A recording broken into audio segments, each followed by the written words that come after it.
আসসালামু আলাইকুম রহমতুল্লাহ। প্রিয় দর্শক, আজ আমরা এমন একটি বিষয় নিয়ে কথা বলবো যা শুনলেই গায়ে কাটা দেয়। যখন পৃথিবীর ভূমিকম্প বেড়ে যাবে কিয়ামতের পূর্বাভাস। পৃথিবীর ইতিহাসে বহুবার ভূমিকম্প হয়েছে, কিন্তু আজ আমরা যে সময় বসবাস করছি সেই সময় ভূমিকম্পের সংখ্যা, মাত্রা এবং ঘনঘনতা আগের যে কোনো সময়ের চেয়ে অনেক বেশি। যেন পৃথিবী নিজেই কেঁপে উঠছে, যেন সে মানুষের পাপ, অন্যায় আর অবিচারের ভার আর সহ্য করতে পারছে না। আল্লাহ তাআলা কোরআনে ইঙ্গিত দিয়েছেন যে কিয়ামতের আগে পৃথিবীতে ব্যাপক ভূমিকম্প হবে। সূরা জিলজালার প্রথম আয়াতে আল্লাহ বলেন, এযা যুলজালাতিল আরদা জিলজালাহা, অর্থাৎ যখন পৃথিবী তার সমস্ত ভূমিকম্প নিয়ে কেঁপে উঠবে। এই আয়াত আমাদের জানিয়ে দেয় এমন এক সময় আসবে যখন পুরো পৃথিবী এক বিশাল কম্পনে স্তব্ধ হয়ে যাবে। আজ আমরা যেসব ভূমিকম্প দেখি সেগুলো কিয়ামতের পূর্বাভাসের ছোট ছোট ইঙ্গিত হতে পারে। নবী করিম সাল্লাল্লাহু আলাইহি সাল্লাম বলেছেন, কিয়ামত সংগঠিত হবে না যতক্ষণ না ভূমিকম্পগুলো বৃদ্ধি পাবে। বুখারী শরীফ। অর্থাৎ পৃথিবীতে যত বেশি মিথ্যা, পাপাচার, অন্যায় আর জুলুম বাড়বে ততই এই ভূমিকম্পগুলো বৃদ্ধি পাবে। আজ আমরা বিশ্বজুড়ে দেখছি এক দেশ, এক শহর, এক মহাদেশ থেকে অন্য মহাদেশ সবখানেই কম বেশি ভূমিকম্প হচ্ছে।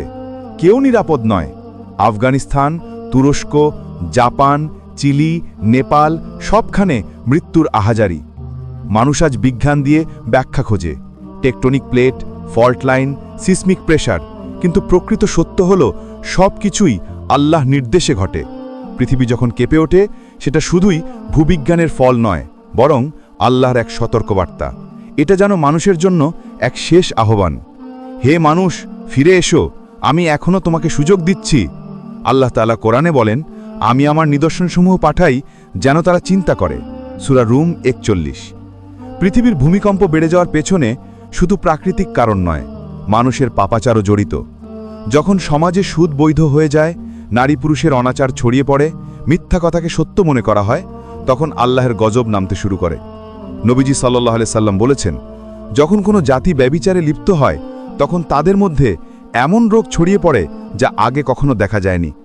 যখন তারা ওজনে ও পরিমাপে প্রতারণা করে তখন তাদের মধ্যে দুর্ভিক্ষ ও ভূমিকম্প দেখা দেয়। আজ আমরা ঠিক সেই অবস্থায় পৌঁছে গেছি। বিশ্বজুড়ে অন্যায়, যুদ্ধ, নিরীহ মানুষের রক্তপাত, অনৈতিকতা, মিথ্যাচার সবকিছু এমন পর্যায়ে পৌঁছেছে যে আল্লাহর ধৈর্যের সীমা যেন শেষের পথে। প্রতিটি ভূমিকম্প আমাদের জন্য এক নিদর্শন, একটি সতর্কতা যে আমরা এখনও তওবা করতে পারি, এখনও আল্লাহর দিকে ফিরে যেতে পারি। কিন্তু আমরা যদি এই আহ্বানকে উপেক্ষা করি তাহলে সেই মহাভূমিকম্প আসবে যখন পুরো পৃথিবী কেঁপে উঠবে, পাহাড় উড়ে ধুলায় পরিণত হবে, সাগর ফেটে যাবে আর মানুষ আতঙ্কে বলবে, আজ কি ঘটছে? কিয়ামতের সেই ভয়াবহ ভূমিকম্প হবে এমন ভয়াবহ যে গর্ভবতী নারী তার সন্তানকে ফেলে দেবে, শিশুরা বুড়ো হয়ে যাবে, মানুষ মাতালের মতো হাঁটবে, অথচ তারা মাতাল হবে না। এটা হবে আল্লাহর শেষ নির্দেশ, সময় শেষ। তখন আর কোনো বিজ্ঞান, কোনো প্রযুক্তি, কোনো অস্ত্র কাউকে রক্ষা করতে পারবে না। আল্লাহ তাআলা বলবেন, আজ কার রাজত্ব? আর কেউ উত্তর দিতে পারবে না, কেবল তিনিই বলবেন, আজ রাজত্ব শুধুই আমার। প্রিয় দর্শক, আমাদের এখনই চিন্তা করা দরকার, আমরা কি এই পৃথিবীর ভূমিকম্প থেকে জাগ্রত হচ্ছি নাকি এখনও ঘুমিয়ে আছি? এই ভূমিকম্পগুলো আমাদের স্মরণ করিয়ে দেয় যে পৃথিবীর স্থায়িত্ব নয়, শেষের দিন অনিবার্য। আজ আমরা বিলাসী জীবনের পিছনে ছুটছি, অথচ আমাদের পায়ের নিচে মাটি কেঁপে উঠছে। আল্লাহ হয়তো বারবার সতর্ক করছেন, হে মানুষ, আমার দিকে ফিরে এসো, তওবা করো, কারণ তোমার সময় শেষের পথে। এখনই সময় নিজের আমল ঠিক করার। নামাজে মনোযোগ দিন, হারাম কাজ থেকে দূরে থাকুন, অন্যের প্রতি সুবিচার করুন। কারো হক নষ্ট করবেন না, প্রতারণা করবেন না, কারণ প্রতিটি কাজের হিসাব হবে। যখন পৃথিবী তার সব ভার বের করে ফেলবে তখন মানুষ জিজ্ঞেস করবে, এর কি হয়েছে? সেদিন পৃথিবী তার সব খবর বলবে, কারণ আল্লাহ তাকে তা বলার আদেশ দেবেন। আজকের ভূমিকম্প সেই দিনের ছোট্ট এক ঝলক মাত্র। তাই আসুন আমরা সবাই তওবা করি, আল্লাহর দিকে ফিরে যাই। কিয়ামতের সেই ভয়াবহ দিনের আগেই নিজেকে প্রস্তুত করি। মনে রাখবেন, আল্লাহ দয়ালু, তিনি ক্ষমাশীল, কিন্তু তার গজবও ভয়ঙ্কর। তিনি চান না কেউ ধ্বংস হোক, বরং সবাই যেন নেক আমল করে জান্নাত লাভ করে।